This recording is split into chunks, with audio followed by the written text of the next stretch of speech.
Good morning. I'd like to welcome all of you to the City Council special meeting of Friday, August 16th. Call the meeting to order and ask for approval of the agenda. So moved. Second. Favor? Yes. Lisa? Yeah. Thank you. Okay, we will start off the meeting with public comment. First, I'll ask for audience members, public comment. Remember that when you're asked to speak, please give your name and mailing address. Keep it under 3 minutes and remember to be kind and respectful. Is there anyone in the audience that would like to make public comment? Good. Hi, my name is Carrie Ramey, P.O. Box 429, Cannon Beach. I'm here this morning to ask the City Council to not consider putting to vote the question of the elementary school. I feel that the voters of Cannon Beach, in good faith, have put all of you into this position of City Council. You have spent hours, days, months, years looking at this topic. I was a member of the advisory council on this topic. We worked hours, days, months to come up with a plan that was very well received. And to backtrack at this point and to give in to a very small, very litigious and very vindictive group is not in your best interest. It's not in the voters of Cannon Beach best interest. I just ask that you do the job that the voters put you in place to do, and that you continue with good faith projects that are already on the working order. Thank you. Thank you. Anyone else in the audience?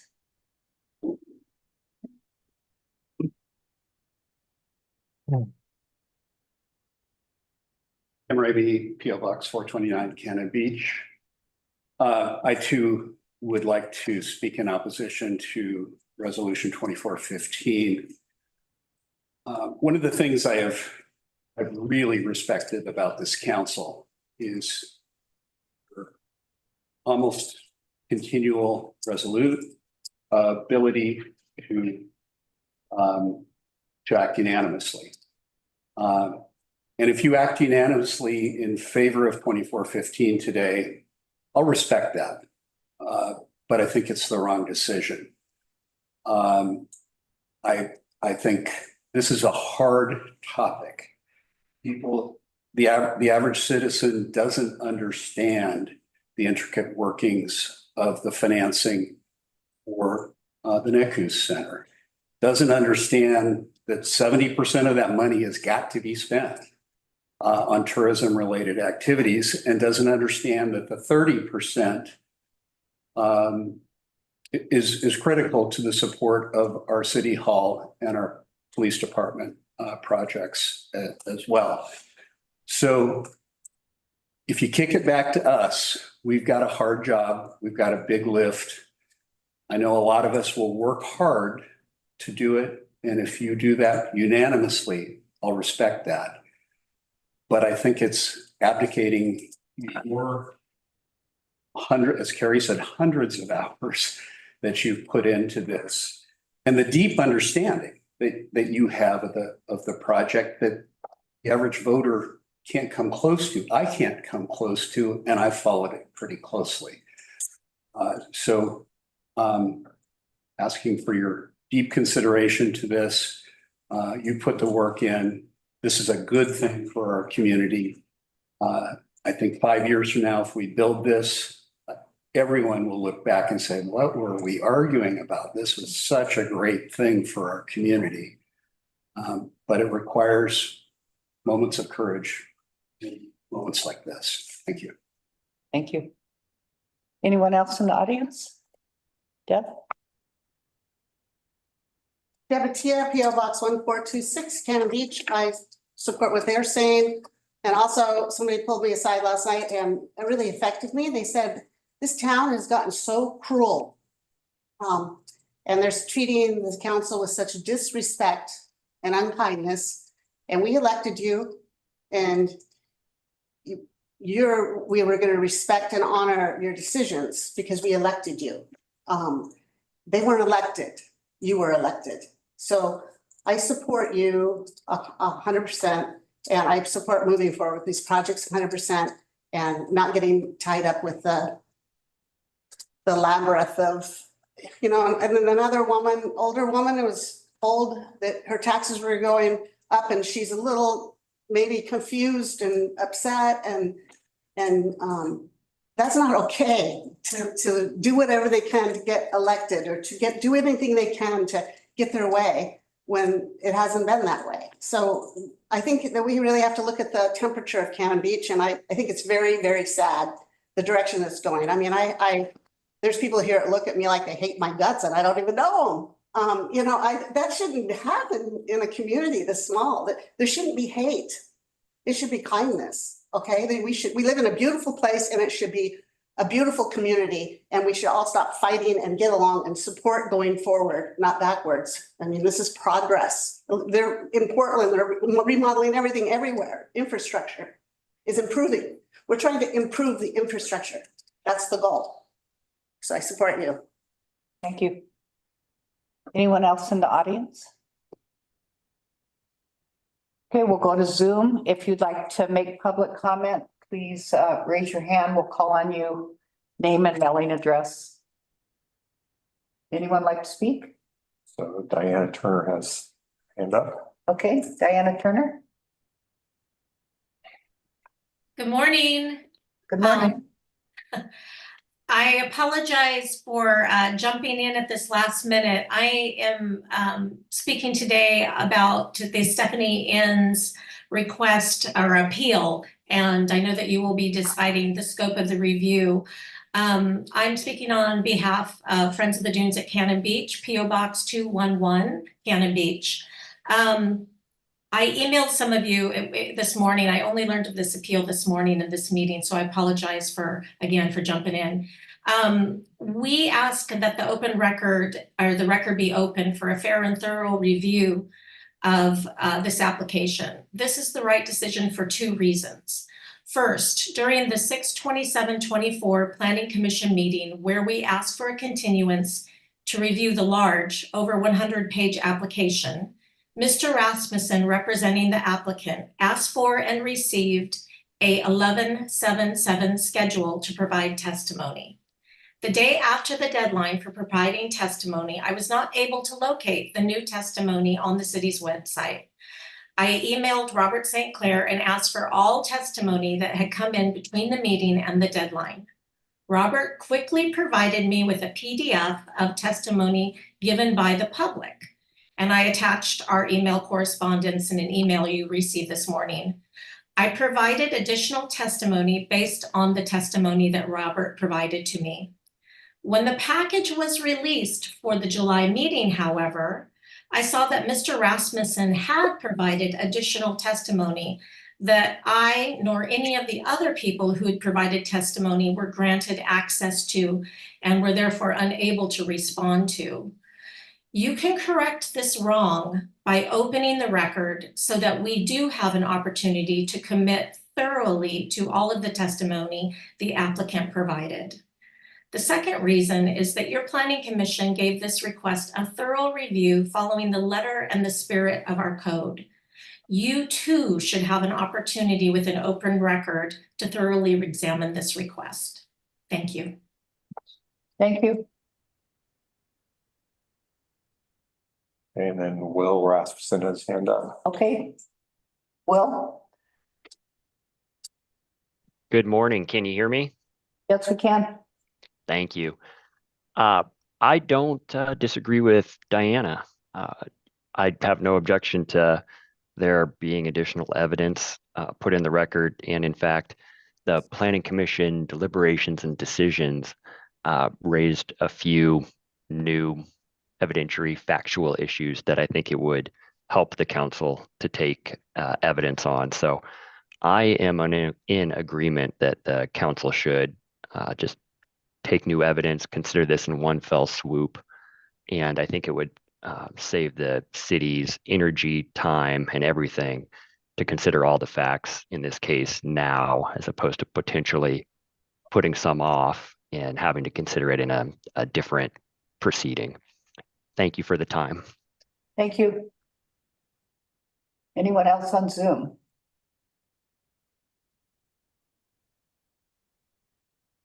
Okay, is there anyone in the audience? Okay, we'll go ahead and close public comment and move to our action item. It's possible action based on result of discussion during executive session. Who would like to start the discussion?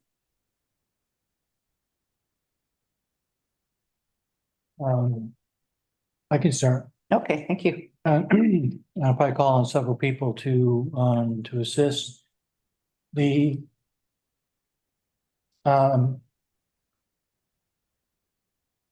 just give me a minute. I think that if I can turn this over to Ashley Driscoll. She's been coordinating and working with the several of our counselors, I'm sorry, legal counsel on several issues, and I think that we can ask her to go ahead and kind of introduce the subject. Okay. Good evening, or good, so used to an evening meeting. Good morning, Council. Ashley Driscoll, City Attorney's Office.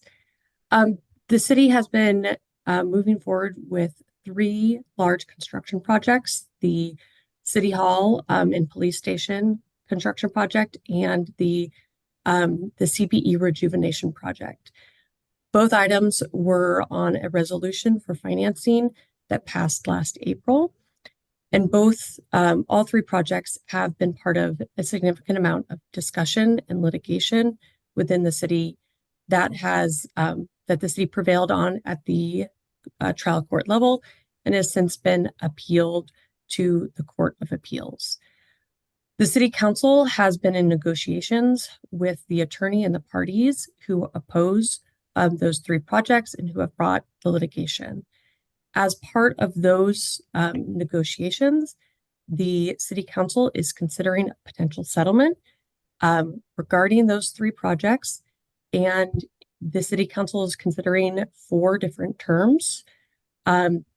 The first term is that the City Council will refer the financing of the CBE rejuvenation project to the voters on the November ballot and abide by the election results regarding the financing of the project using ORS 271-390. So that means that the City Council will agree to refer one of those 3 projects, which is the Cannon Beach Elementary School rejuvenation project, to the voters on the November ballot. That will be an advisory measure. The City Council will ask for voters to consider the project, or consider approving the project financing. And by the terms of a potential settlement agreement, the City Council will agree to abide by those election results. The second terms of the potential settlement is that the City Council will pass an amended and restated Resolution 2406, authorizing the financing for City Hall and Police Station and removing the authorization for the CBE rejuvenation project. What that means is that the city will move forward with the financing of the City Hall and the Police Station project. In exchange, the opposing parties, the relator, will immediately dismiss the pending appeal regarding the resolution that financed those projects for which the city prevailed on in the circuit court, and will proceed with financing of the City Hall and the police station in a timely manner. So essentially, we're bifurcating Cannon Beach Elementary, or the council's consider bifurcating Cannon Beach Elementary from the other 2 projects, putting one on the ballot and moving forward with the other. Cannon Beach Together, CB Citizens for Responsible Spending, the relator, and other key members of the organizations will agree not to file any additional litigation challenging the amended and restated resolution or seek to enjoin or prevent the financing authorized under that, or otherwise challenge the city from entering into a financing agreement authorizing using the full faith and credit for the city. So those are the terms that have been under discussion, which allow the city to move forward with 2 of the 3 construction projects and put the third, the Cannon Beach Elementary, on the ballot as an advisory measure this November. I'm available for questions, as is Paul, who has been assisting the city in all matters related to the litigation. Ashley, what about the initiative? Can you say anything about that? The initiative petition has qualified for the ballot in May, and it's my understanding, and again, I was out of town, but it's my understanding at the last city council meeting, the city council discussed submitting a competing measure to the ballot in May as well. And they've agreed not to challenge that competing measure. Is that correct? You'll have to talk, that would be a Paul question. I'm not exactly sure of the details regarding a potential challenge. I can tell you that I believe that the city will be submitting a competing measure. And to answer that question, in the settlement offer that is on the table, the initiative petition is not part of that. So it is not affected. So there will be their initiative petition. The city council has the opportunity to do a competing provision, and both of those would go to the ballot in May. And there isn't any agreement on either side as to how those will go forward, other than that the voters will have an opportunity to vote on both of them. Okay.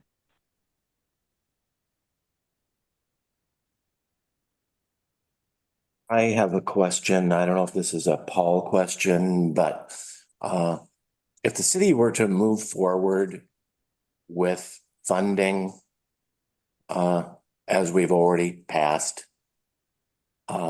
with an appeal, despite the fact that the initial legal issue was dismissed, but with the appeal going on, what is the effect on the cost of completing these projects? I think that's one for me. I will say that the fact that there was litigation and that there is a pending appeal has, for lack of a better way to put it, put a cloud over the financing, and likely would increase the cost of the financing. I think as a result of the settlement, that cloud will be removed. I think Tim has approached the council and potentially can respond to that question. Yeah, Paul is correct. So currently, with the litigation over and the appeal going more than a year, there would be a cloud over this. So it would make the financing just more expensive. We'd have fewer people who would want to participate. There'd be some uncertainty around it, and bond investors absolutely hate uncertainty. So that would drive up the cost. And you have any idea how much that might affect the percentage rate that we were able to offer on this? We really can't till you get closer to the actual sale point, but there is there was some ranges of 100 basis points or 1% to 200 basis points, and every 100 basis points costs us at about an additional $150,000 to $200,000 a year under current market conditions. So again, we wouldn't actually have a better idea until we got closer to the sale point. But if that estimate is accurate, then somewhere over $3 million over the total course of the project? For the total course of the project, actually, it'd be 4.5 to roughly 6 at the 1%. And is there any danger that the bonds would not be able to even be sold? There wouldn't be buyers? There is a potential danger. It really depends on right now what we're working with is the additional disclosures that would be required. Once the disclosures were put together, then our underwriter would then go and try to shop it around. Again, the pool would definitely be smaller. I'm not sure if it'd be non-existent. I'm sure we could find somebody to buy the bonds, but it would just always be more expensive. Thank you.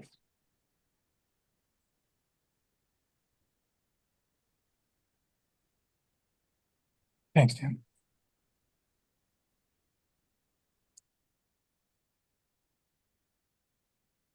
Paul, I'm not sure how to phrase this question, but if we decided not to put the CBE on the ballot and just move ahead the way that things have been progressing, where would that put us in terms of the appeal and other kinds of actions? If a settlement is not agreed to, then the next step in the litigation is that the relator in the case, who is the plaintiff in the case, has indicated that they would ask the Court of Appeals for an injunction to prevent the city from going forward with financing all three projects. And that would be litigated over the course of probably 4 to 6 weeks in the Court of Appeals. There's that. And then in addition, the appeal would continue on, and that would involve the relator, who is the appellant in that, since they lost at the trial court level, filing a brief. The city would file a response to that brief. They would file a reply. There would be an oral argument with a panel of 3 judges in the Court of Appeals, and then anywhere from a year to 18 months from then, we would get a decision in that. So there would be a significant amount of attorney fees and delay if the litigation were to continue, plus some risk, albeit I don't think a very likely risk that the Court of Appeals could enjoin the city from going forward with financing of the projects during the pendency of the appeal. Thank you. And they could reconsider if they lost. Is that correct? Could you repeat that? Oh, that if they were to lose the appeal, they could file a motion to reconsider, which would drag it out even more. They could, if they were to lose the appeal, they could ask the Oregon Supreme Court to review the appeal. Yes, to essentially to decide it. An appeal to the Oregon Supreme Court is discretionary. It is up to the Oregon Supreme Court to see whether they would take that appeal or not. So there is the potential that if the Oregon Supreme Court thought that this was an interesting enough case and took it, that there could be another year or two of delay while that was pending. And then in addition, if we were to, on the more the shorter in the future, if as I suspect injunctive relief was denied, they could ask the Court of Appeals to reconsider that. That would happen in short order, though. I would expect that to be resolved in the next 4 to 6 weeks. Did that answer your question? Yes. Yeah, it does.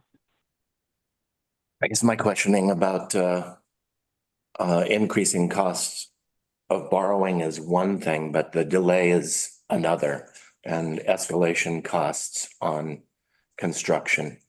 So I didn't follow all of that, Paul, as far as the potential timeline that this project could be sidelined.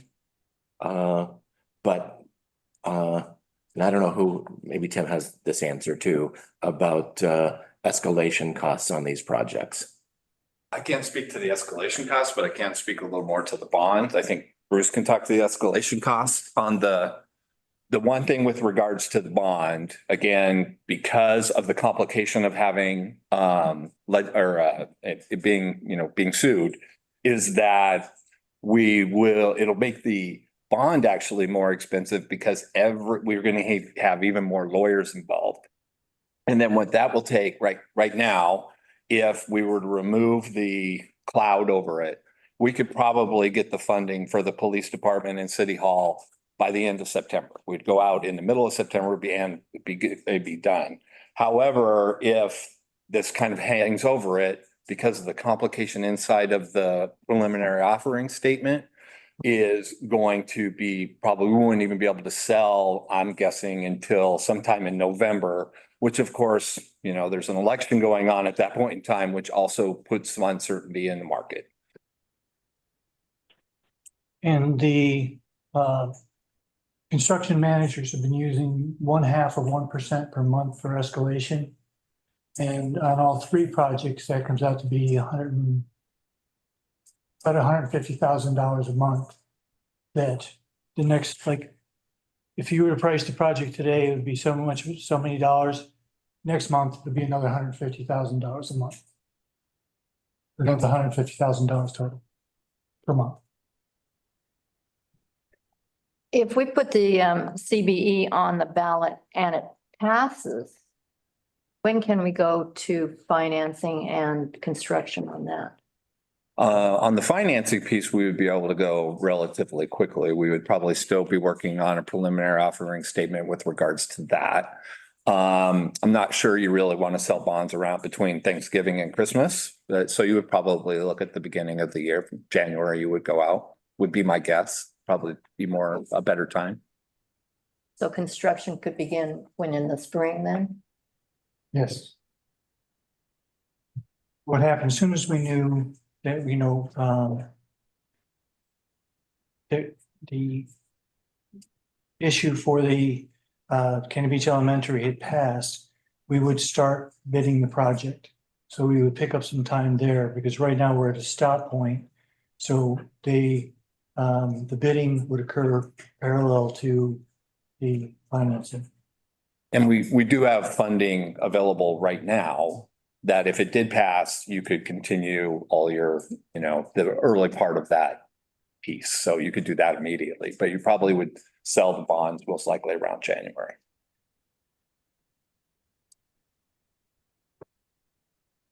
So what we're looking at here is increased borrowing costs because of the legal challenge, escalation costs because of delays, and I won't ask about the legal costs with our legal counsel online right now, but it would be the three of those that we're facing here.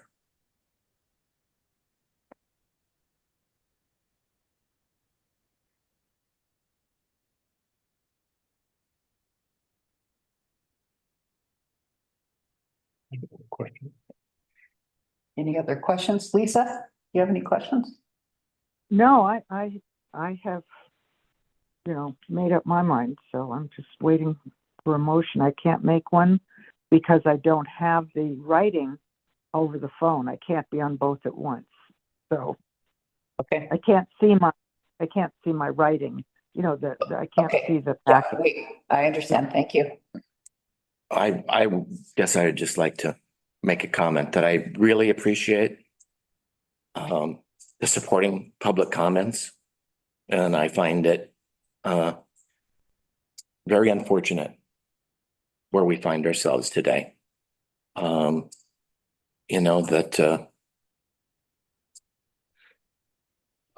That some members of our community are willing to just drive up these costs like this. I guess I see the settlement as a way to move forward with the most crucial public projects that are vital to our city and emergency preparedness. Kind of ironic that it's opposition as opposed to $33 million in financing for all three projects, but this settlement is letting 25 million go forward. But I'm willing to support this settlement offer. And I do also appreciate the public comment. I think this is a very hard decision to make. We all believe in all three projects. But I kind of feel like, I definitely feel like we need to move forward and try to save as much money as possible on the two projects that can go forward, and then work our hind ends off to pass the rejuvenation project.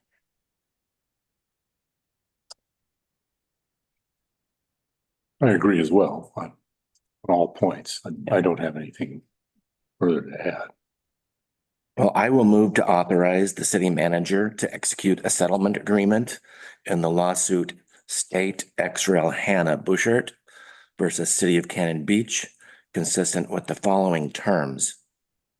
1, City Council will refer the financing of the Cannon Beach Elementary Rejuvenation Project to the voters on the November ballot and abide by the election results regarding the financing of the project using ORS 271390.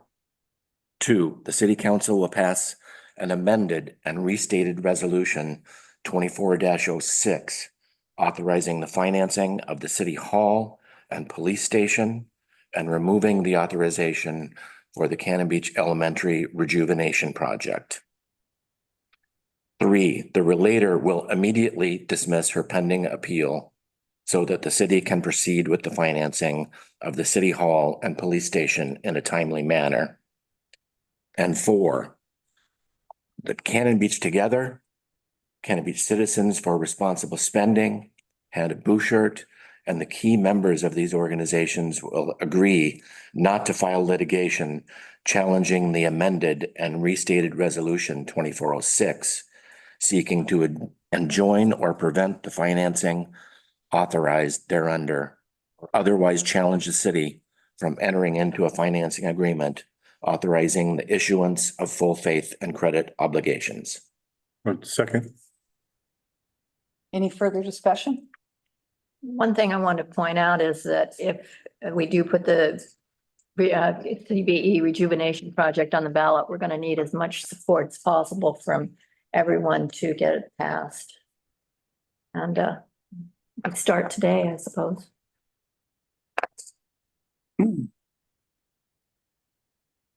Lisa, any further discussion? No, I don't Okay. see really that there's a choice. Would a question from the floor be out of order? Yes. Yeah, it would. Okay, we're ready for roll call.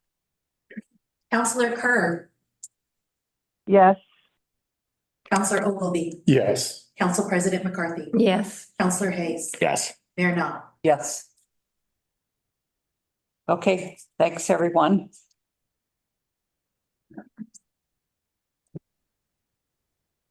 Okay, so thank you especially to our attorneys, for all their hard work.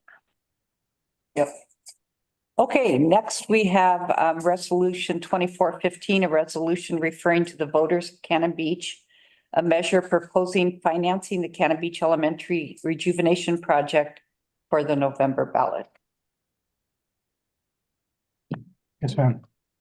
City desires to move forward with financing the rejuvenation of the Cannon Beach Elementary. However, council has expressed an interest in the possibly bring an advisory measure to the ballot to gauge the interest of the voters before entering into final financing agreement. This agenda item permits the council to discuss whether to submit such an advisory measure to the ballot for the November 5th, 2024 election, and if such a desire exists, to take the initial steps required to place an advisory measure on the ballot. Council has authority to refer measures to the ballot, including advisory measures. Although advisory measures are not binding, they provide a mechanism for the city to gauge the level of public support for a project or issue. The city purchased the Cannon Beach Elementary building in 2020. The city has begun the process to redevelop and rejuvenate the building into a tourism-related facility with tangential benefits as a community center. The city has designed most of the proposed improvements and now needs approximately $7.8 million to complete the construction. The city desires to finance these costs, which are intended to be paid back using proceeds from transient lodging tax paid by tourists, although the city would place its full faith and credit for the debt, State law authorizes the city to enter into agreements to finance the rejuvenation project without voter approval. However, council has expressed a desire to seek voter input before entering into an actual financing agreement. The city must take steps to place a measure, including an advisory measure, on the ballot. The first step in that process is to file the proposed ballot title with the city elections official for publication of notice. The deadline to file a proposed ballot title for the November 5th, 2024 election is August 16th, 2024. Therefore, if the council desires to place an advisory measure on the ballot related to the financing of the Cannon Beach Elementary Rejuvenation Project, the council must file a proposed ballot title with the city elections of August 16, 2024. Draft Resolution 24-15 contains a ballot title, which can be filed with the city elections official to satisfy this requirement. If the council adopts Resolution 24-15, staff will bring a second resolution back to council once the ballot title challenge period has ended to formally place the measure on the ballot and to adopt an explanatory statement. The suggested motion is I move to approve Resolution 24-15 for the purpose of filing a proposed ballot title with the city elections official for publication of notice.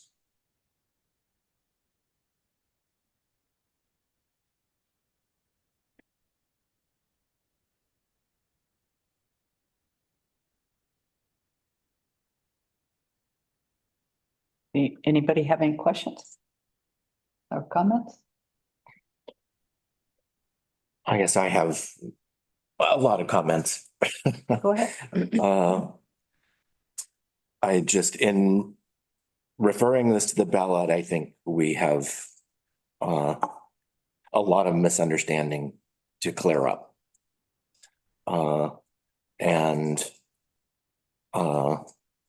it's probably going to be a big job. You know, so I think there's a lot of things that the public doesn't understand.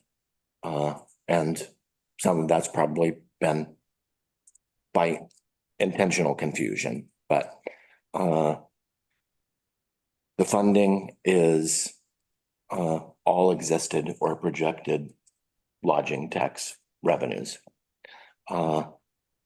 No property taxes are involved in this.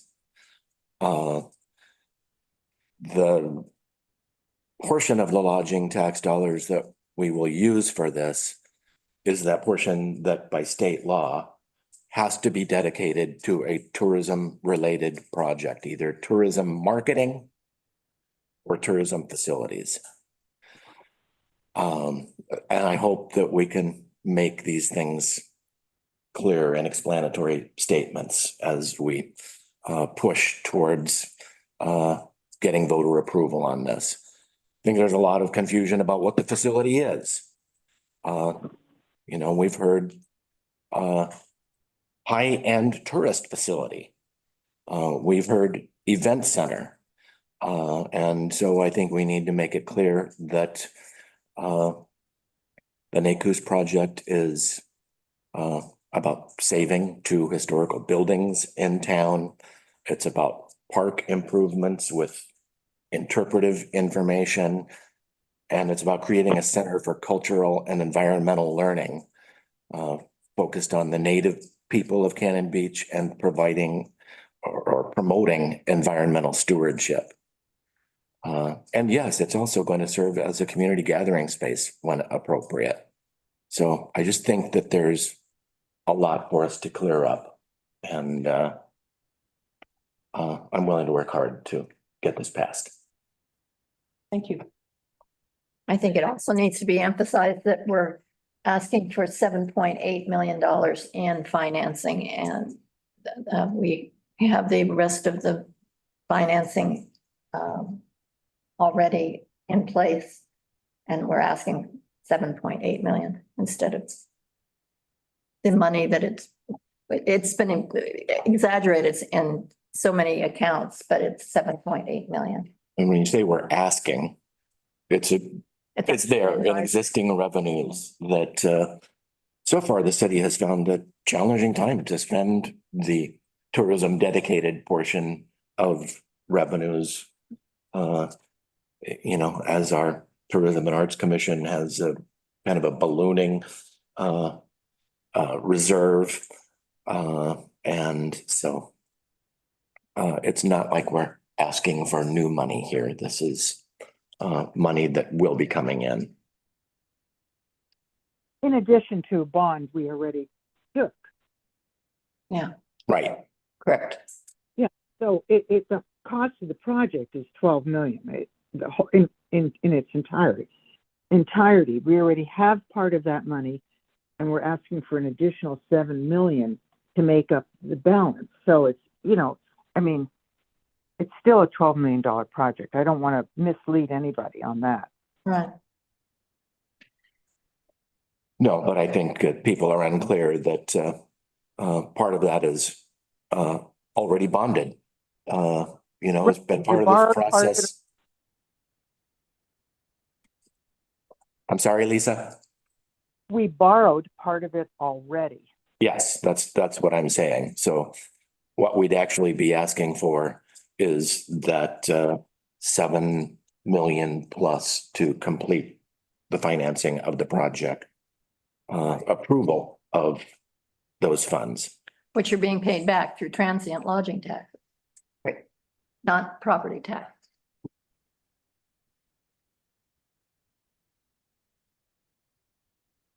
So I will move to approve resolution 2415 for the purpose of filing a proposed ballot title with the city elections official for publication of notice. Second. Any further discussion? Okay, roll call, please. Counselor Ogilvy, Yes. Council President McCarthy, Yes. Counselor Hayes, Yes. Counselor Kerr, Yes. Mayor Knopf. Yes. Okay, thanks, everyone. Thank you, attorneys, for all your work. And now the real work will begin. Yeah. Yeah. Okay, so next on our agenda, we have an action item, scope of review determination for William Rasmussen Miller Nash LLP on behalf of owner Stephanie N LLC. Appeal of a planning commission decision to deny conditional use permit for the replacement of a shoreline stabilization structure for the purpose of erosion control at 2740 South Pacific Street, tax lot 5200 and 5300, map 51031 AD. And he was here already. Yeah, good morning, Mayor, Council. We're doing a scope of review for the application by the Stephanie Inn, who's represented by Will Rasmussen. The Plan Commission had denied a shoreline stabilization structure at their July 25th meeting. The applicant, the Stephanie Inn, has submitted an appeal application to that decision. And so the council is holding a scope of review meeting to state the terms in which they wish to review the matter. I think we've heard from a number of different parties this morning during the public forum that everyone was looking for a de novo hearing based on some concerns about the decision and some information that wasn't allowed or didn't appear to be received. And based on that, I know the council tends to look at things from a on the record perspective, but I think there's an ability here, since all the parties involved are interested in a de novo hearing, that staff would think that council should seriously consider what they're asking for, and staff doesn't have any problems with a de novo hearing before the council.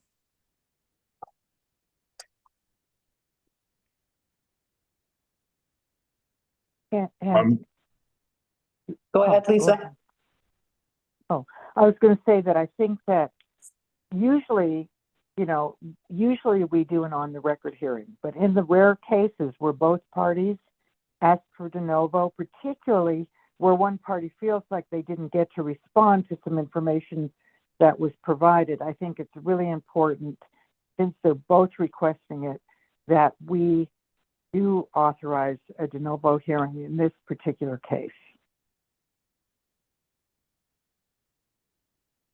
Thank you, Lisa. I support de novo hearing for exactly those reasons. For myself as well. I do too. Bill, so Oh, Bill.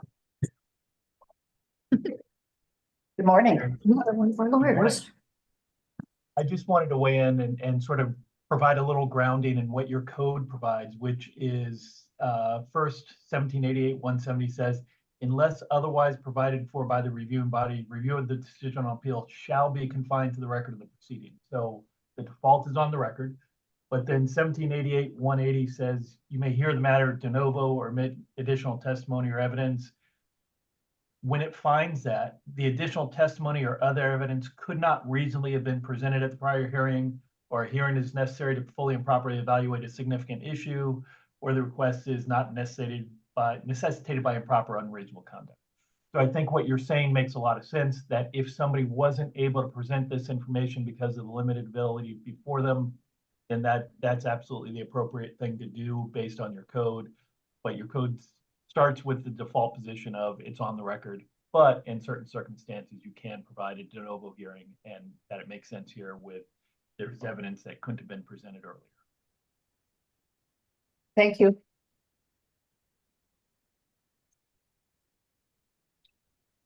So we all have consensus that it's. it is to me, yes. Yes, Yes. Okay, That's all that's required, correct? that's correct. yeah, Okay. okay, thank you. Thanks. Okay, next we have good of the order. Oh, can I just say something about Sure. that?